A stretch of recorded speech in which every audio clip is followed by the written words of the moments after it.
नमस्कार, शीतल की कहानियों में आप सबका स्वागत है। आज की कहानी है फुल टाइम मेड। सावन का महीना था। ठंडी हवा के झोंकों के साथ हल्की हल्की फुहार पड़ रही थी।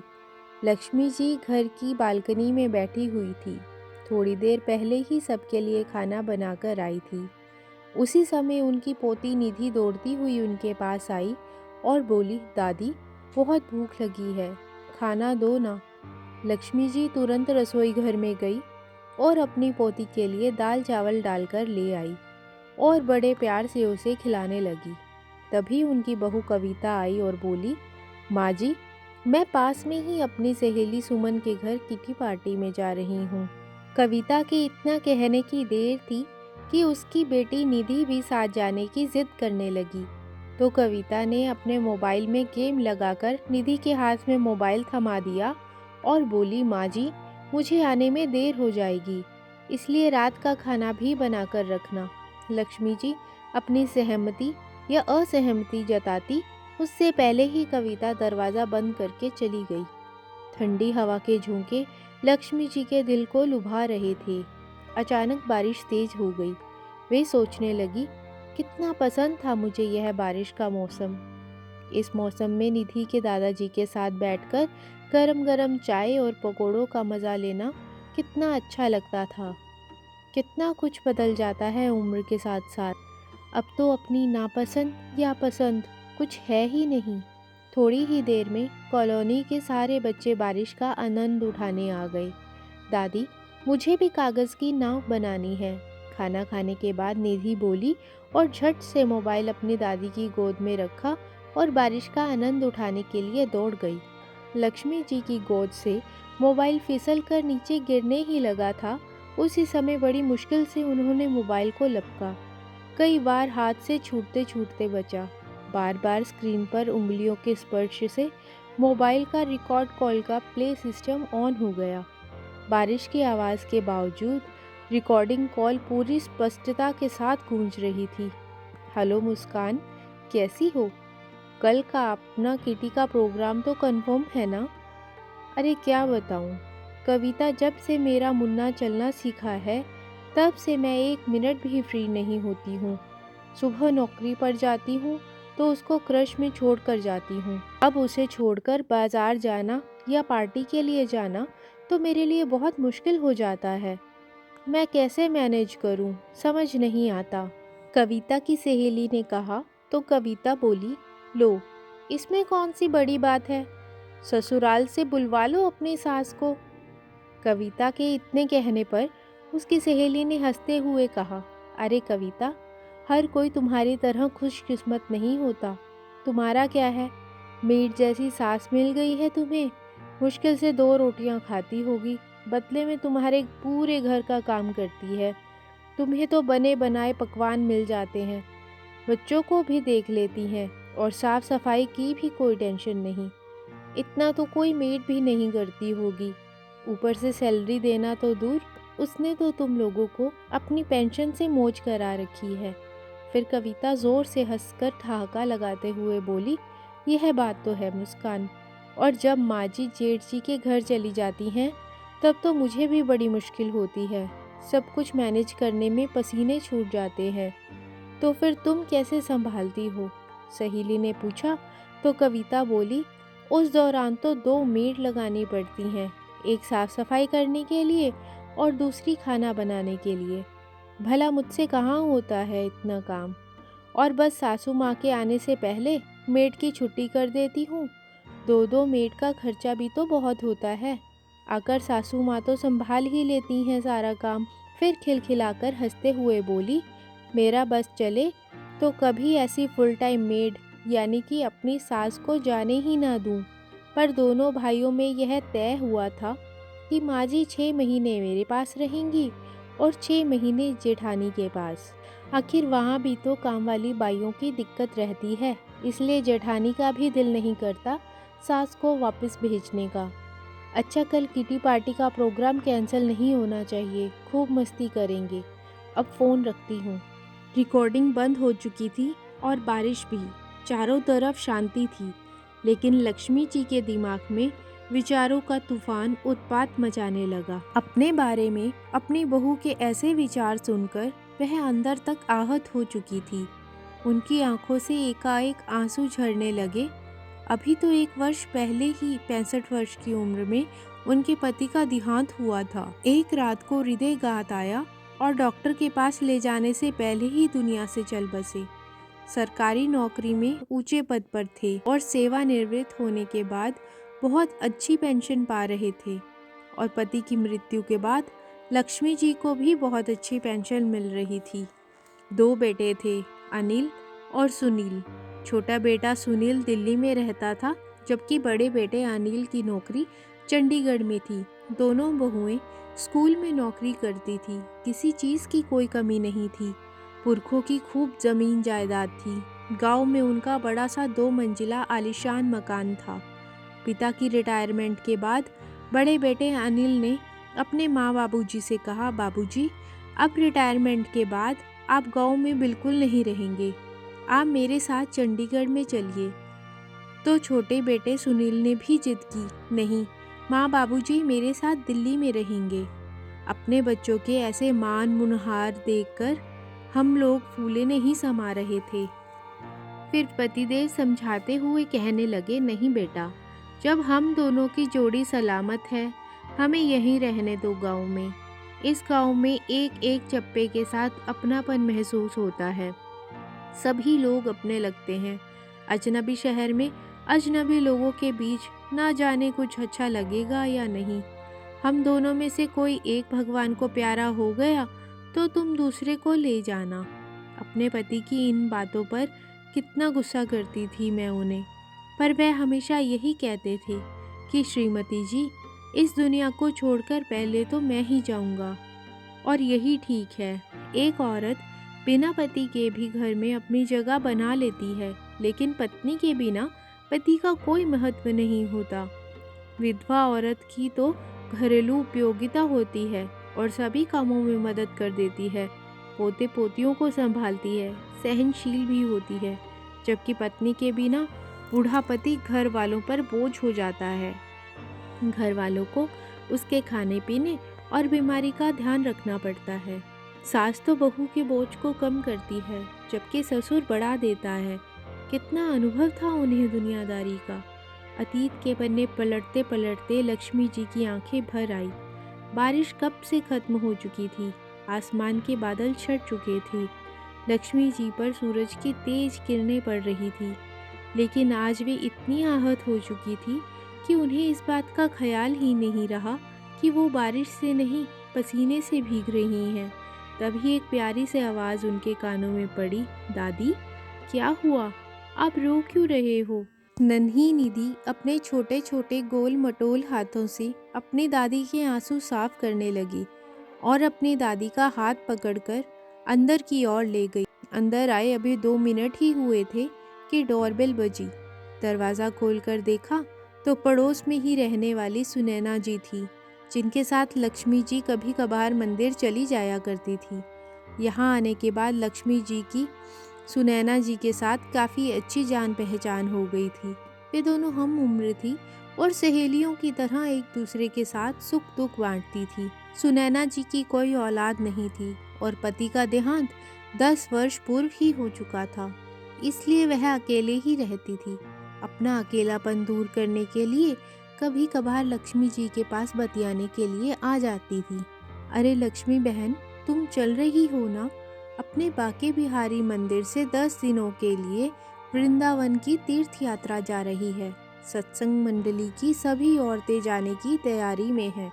सुनैना की यह बात सुनकर लक्ष्मी जी की आंखों में चमक आ गई।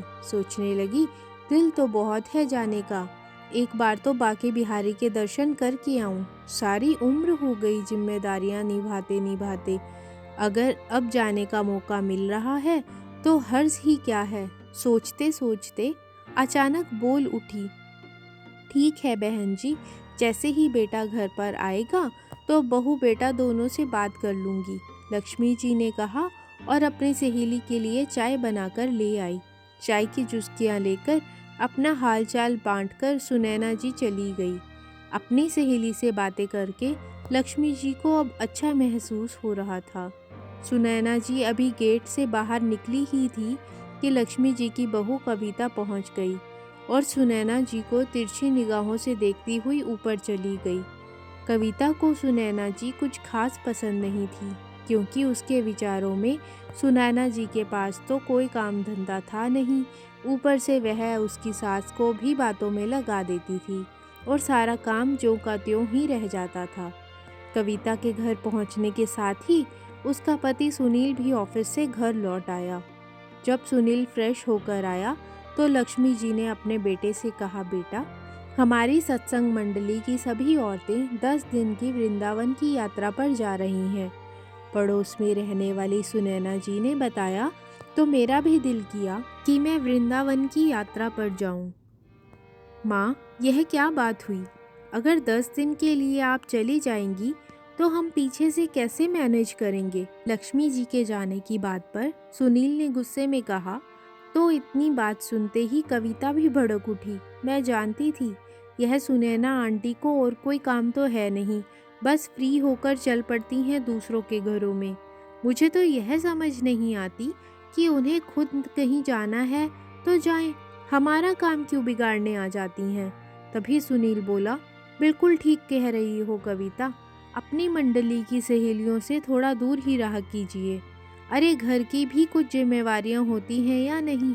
मैं और आपकी बहू सारा दिन नौकरी करके जैसे तैसे पैसा कमाकर घर पर ला रहे हैं और आपसे इतना भी नहीं होता कि पीछे से घर ही संभाल लें। और वैसे भी अब घूमने फिरने की उम्र नहीं है आपकी, भजन कीर्तन तो घर बैठकर भी हो सकता है। बेटे के मुंह से ऐसे अपमानजनक बातें सुनकर लक्ष्मी जी का दिल चित्कार उठा, लेकिन मुंह से कुछ न बोल पाई। वह जड़वत अपने बेटे बहू की तरफ देखती रह गई। तभी निधि की आवाज आई, दादी, भूख लगी है, खाना दो ना। अपनी पोती की बात सुनकर लक्ष्मी जी रसोई में जाने लगी तो कविता बोली, माँ, मेरा खाना मत बनाइएगा, आज बहुत खा लिया। ऐसे कहते हुए वह सोने चली गई। लक्ष्मी जी ने दुखी दिल से जैसे तैसे खाना बनाकर अपने बेटे और पोती को खिलाया, लेकिन वह स्वयं बिना खाए पिए ही सो गई और अगले दिन सुबह फिर से यंत्रवत काम करने में जुट गई। बेटा और बहू दोनों अपने अपने काम को निकल गई। बहू की वापसी शाम को 4 बजे तक होती थी। तब तक निधि और पूरा घर लक्ष्मी जी के हवाले होता था। रसोई में आकर देखा तो बर्तनों का ढेर ज्यों का त्यों धरा था। काम करते करते ही उदास भाव से सोचने लगती, मैं भी कितनी मूर्ख हूँ। कल तक मैं खुद को ही इस घर की मालकिन समझ रही थी, लेकिन मैं तो बस एक नौकरानी थी जिस पर घर के मालिकों को इतना विश्वास था कि बिना ताला लगाए ही वे निकल जाते थे। बहू तो मुझसे पहले से ही सीधे मुंह बात नहीं करती थी, उसे तो सिर्फ काम से ही मतलब है, और बेटा है कि उसके मुंह से प्यार के 2 बोल सुनने के लिए भी कान तरस चुके हैं। 5 दिन बीत गए थे। अब लक्ष्मी जी ने मंदिर जाना छोड़ दिया था। घर का काम तो वह अब भी कर रही थी, लेकिन अनमने मन से। आज जब उनके बेटा बहू नौकरी पर गए हुए थे तो सुनैना जी अपनी सत्संग मंडली की एक अन्य महिला के साथ उनके घर पर उनसे मिलने और उनका हालचाल जानने के लिए पहुंची। 5 दिनों से लक्ष्मी जी अपनी किसी सहेली से मिली नहीं थी, तो इतने दिनों बाद अपनी हम उम्र सहेलियों के साथ बैठकर 2 घंटे कब बीत गए उन्हें पता ही नहीं चला। कविता भी अपनी नौकरी से आ गई थी। घर पहुंचकर देखा तो न तो खाना तैयार था और ना ही घर की साफ सफाई हुई थी। बस इतना देखने की देर थी कि बहू तो उनकी सहेलियों के सामने ही अपनी सास पर बरस पड़ी। माँ जी, यह क्या हालत बना रखी है घर की? आपको इतना भी नहीं पता कि घर का काम पड़ा है, रसोई में बर्तन पड़े हैं, ना तो खाना तैयार है और ना ही आपने कपड़े धुलने डाले हैं। मुझे तो यह समझ नहीं आता, मैं बाहर नौकरी करने भी जाऊं और घर का भी काम करूं। आखिर सारा दिन घर पर बैठी बैठी आप करती क्या हैं? अपनी बहू की इतनी बात सुनकर लक्ष्मी जी हैरान रह गई। अपनी सहेलियों के सामने उन्हें बहुत बेइज्जती महसूस हो रही थी और उधर उनकी सहेलियों की तो हैरानी का ठिकाना ही नहीं था। उन्होंने चुप करके वहाँ से निकलने में ही बेहतरी समझी। उस दिन तो लक्ष्मी जी अपमान का घूंट पीकर सहन कर गई, लेकिन वह अपमान उन्हें अंदर ही अंदर खाए जा रहा था। लक्ष्मी जी पढ़ी लिखी थी और समझदार भी, लेकिन अपने बच्चों की ज़रूरतों और घर की परिस्थितियों के हिसाब से वह अपने आप को ढालती गई और इतना ढल गई कि अपने जीवन का आनंद लेना ही भूल गई। आज उन्हें अपनी इस गलती का एहसास हो रहा था। फिर सोचने लगी, नहीं, मैं किसी पर आश्रित नहीं हूँ, मेरा जीवन किसी का मोहताज नहीं है। मेरे पति चाहते थे कि मैं अपना जीवन सम्मान पूर्वक व्यतीत करूं, इसलिए पुरखों की ज़मीन जायदाद, गांव का बड़ा सा घर और बैंक बैलेंस छोड़ कर गए हैं मेरे लिए। पैसों की कमी नहीं है मेरे पास, हर महीने इतनी पेंशन आती है कि मेरा गुजारा बहुत अच्छे से हो सकता है। मैं अपने लिए नौकरानी रखकर अपनी सेवा करवा सकती हूँ, लेकिन मेरी बहुओं ने तो मुझे नौकरानी ही समझ लिया है। मैं इनके लिए खाना बनाऊं, झाड़ू पोछा करूं, इनके बच्चे पालूं और महीने के अंतिम दिनों में जब इनकी तनख्वाह खत्म हो जाए तो खर्च करने के लिए इन्हें रुपए भी दूं। वाह, क्या बात है! त्याग मैं कर रही हूँ और त्यागी यह अपने आप को बोलते हैं कि देखो क्या खूब संभाल रखा है अपनी बूढ़ी माँ को, कितना प्रेम करते हैं। बस बहुत हुआ, अब मुझे अपने दम पर जीना है। दूसरों की इच्छाओं पर निर्भर मैं और नहीं रह सकती। मेरी भी कुछ इच्छाएं हैं। मैं कल ही अपने गांव वाले मकान, अपने खुद के घर में वापस चली जाऊंगी। ऐसा सोचते ही उन्होंने अपना मोबाइल उठाया और गांव में अपने किसी रिश्तेदारों को फ़ोन लगाया, लेकिन फ़ोन पर उन्हें जो कुछ सुनने को मिला, उनके हाथ पांव ठंडे पड़ने लगे। उन्हें ऐसा लगा जैसे वह अभी चक्कर खाकर गिर पड़ेंगी।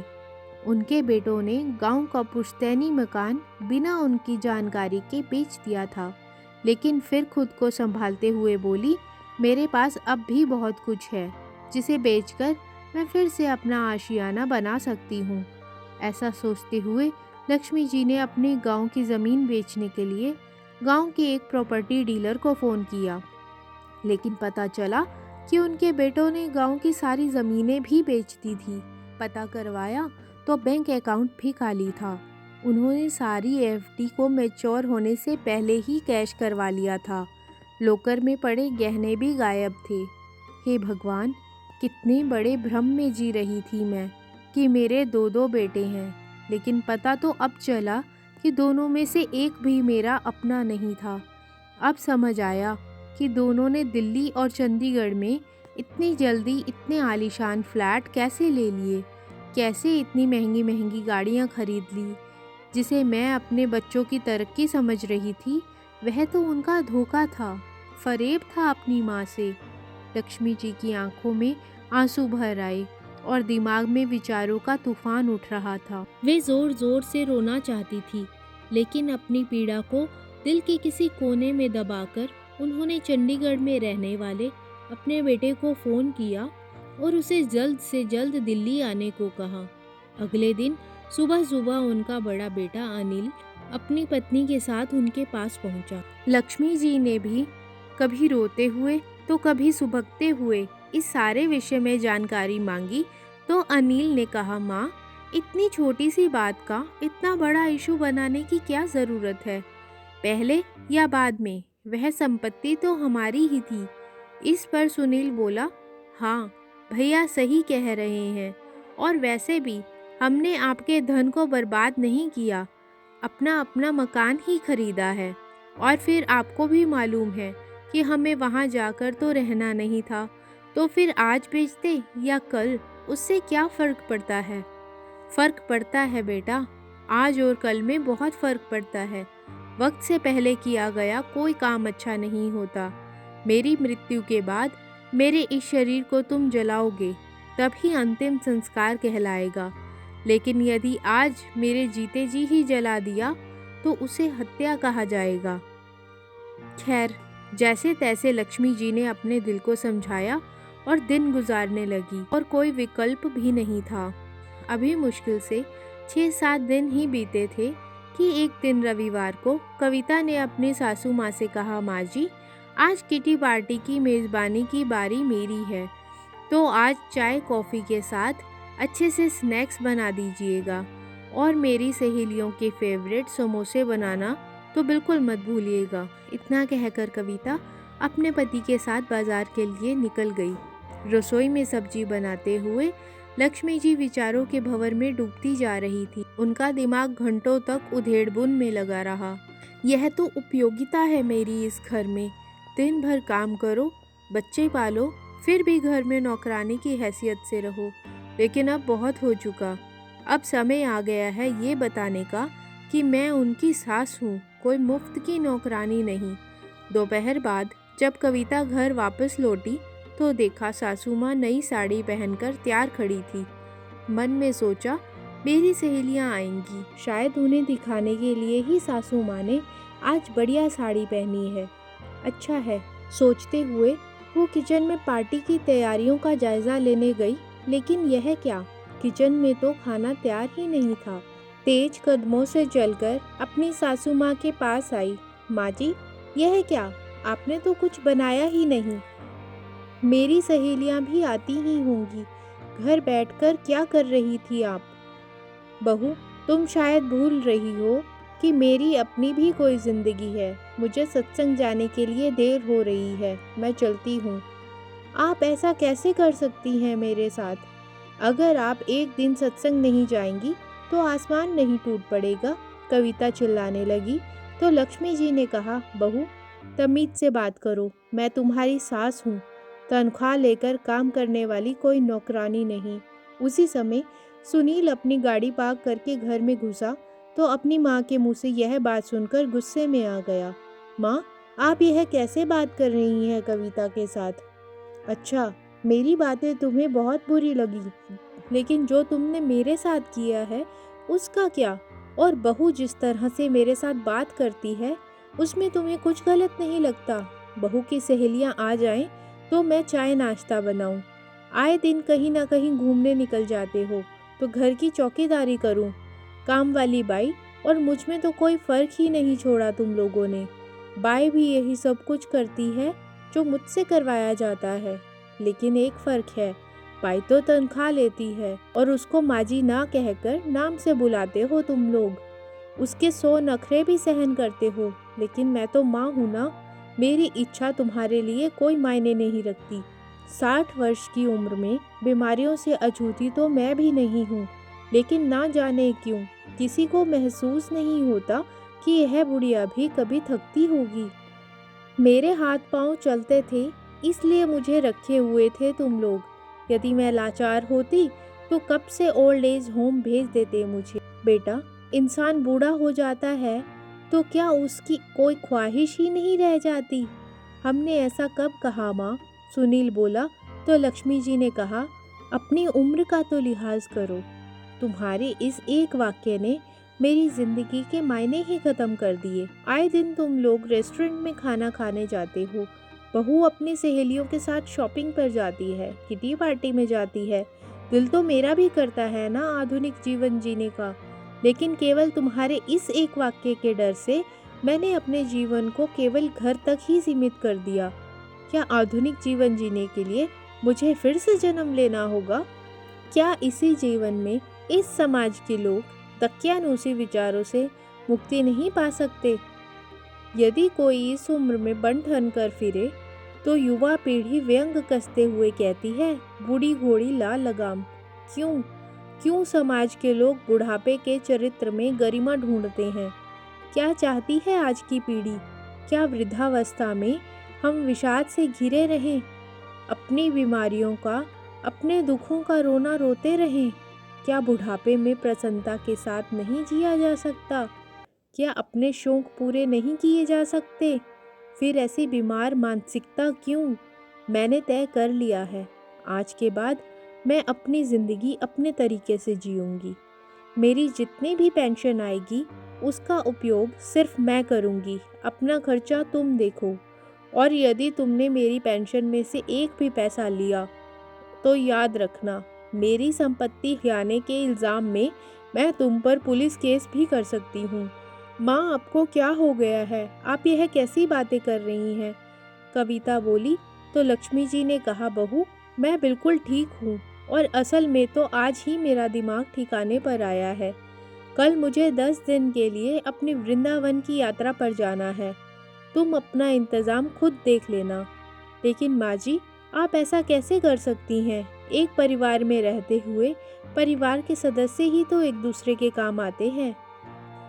कविता ने कहा तो लक्ष्मी जी बोली, लेकिन बहू, तुमने मुझे परिवार का सदस्य माना ही कहाँ? मैं तो तुम्हारे लिए फुल टाइम मेड हूँ ना। माँ, यह आपसे किसने कहा? सुनील हैरान होते हुए बोला। यकीन नहीं आता तो पूछो अपनी पत्नी से, नहीं तो बहू के मोबाइल में इसी महीने की 14 तारीख की कॉल रिकॉर्डिंग सुन लो, सब कुछ स्पष्ट हो जाएगा। इतनी बात सुनते ही कविता की आंखें अंगार उगलने लगी और गुस्से में बोली, क्या मतलब है आपका? क्या आप मेरी पीठ पीछे मेरा मोबाइल चेक करती हैं? तभी लक्ष्मी जी बोली, नहीं बहू, मुझे कोई शौक नहीं है तुम्हारा मोबाइल चेक करने का। वह तो एक दिन निधि तुम्हारे मोबाइल पर गेम खेल रही थी, तब गलती से कोई बटन दब जाने के कारण रिकॉर्ड की गई कॉल ऑन हो गई। एक तरह से तो अच्छा ही हुआ, कम से कम मुझे पता तो चला कि जिस घर को मैं अपना समझती आ रही थी, उस घर में मेरी हैसियत तो केवल एक नौकरानी की ही थी। इतनी बात सुनते ही कविता के पसीने छूटने लगे। शर्मिंदगी से उसकी नज़रें झुक गई। मैं चलती हूँ, मुझे सत्संग जाने के लिए देर हो रही है, कहते हुए लक्ष्मी जी अपनी सहेलियों के साथ मंदिर जाने के लिए निकल गई। आपको यह कहानी कैसे लगी कमेंट बॉक्स में ज़रूर बताइएगा। कहानी को लाइक, शेयर और चैनल को सब्सक्राइब करना मत भूलिएगा। धन्यवाद।